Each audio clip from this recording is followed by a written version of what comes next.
জামুগুৰিহাটৰ কুসুমটোলাত শিৱ মন্দিৰত চুৰি। জামুগুৰিহাটৰ কুসুমটোলাৰ শুকান পুখুৰীৰ পাৰত থকা নাথ যোগী সন্মিলনৰ শিৱ মন্দিৰত যোৱা নিশা চোৰে লুটপাট চলোৱাৰ ঘটনাই চাঞ্চল্যৰ সৃষ্টি কৰিছে। চোৰে মন্দিৰৰ তলা ভাঙি ভিতৰত প্ৰৱেশ কৰি মন্দিৰৰ ভিতৰত থকা সোণৰ ৰূপৰ কেইবাজোৰা ফুলিৰ লগতে দানপাত্ৰ ভাঙি নগদ ধন 10,000ৰো অধিক টকা লৈ উধাও হয়। পুৱা ভাগতহে মন্দিৰ কৰ্তৃপক্ষই চুৰিকাণ্ড প্ৰত্যক্ষ কৰি হতবাক হৈ পৰে। ইয়াৰ পাছতে জামুগুৰি আৰক্ষীক চুৰিকাণ্ড সন্দৰ্ভত অৱগত কৰে। ইতিমধ্যে ঘটনাস্থলীত জামুগুৰি আৰক্ষী উপস্থিত হৈ চুৰিকাণ্ডৰ তদন্ত আৰম্ভ কৰিছে।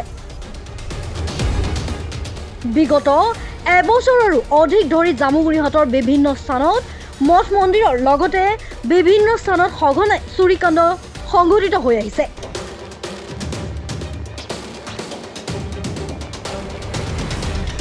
এই ঘটনাই এতিয়া ৰাইজক চিন্তিত কৰি তুলিছে।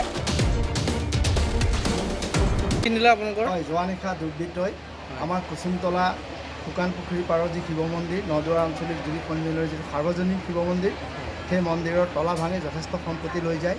ৰূপৰ সাপ, ৰূপৰ ফুল, ৰূপৰ বেলপাত, তামৰ সাপ আৰু তামৰ পাত্ৰ প্ৰায় 12খন, সোণৰ এডাল ত্ৰিশূল, নগদ ধন অন্ততঃ 10,000 11,000ৰ ভিতৰত নগদ ধন দানপাত্ৰ ভাঙি আৰু অন্যান্য আচবাবসমূহ নষ্ট কৰে।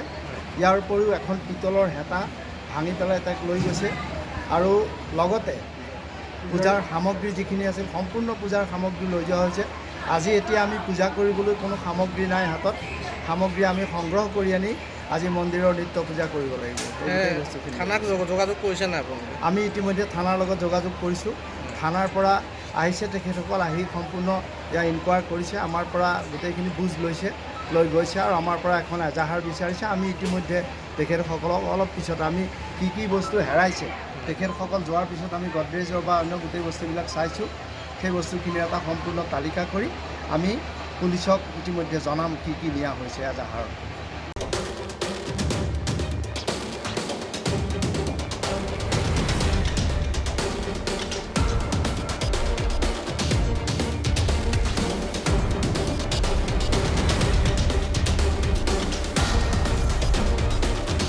জামুগুৰিহাটৰ পৰা আনোৱাৰ আহমেদৰ ৰিপৰ্ট, মাই নিউজ NA।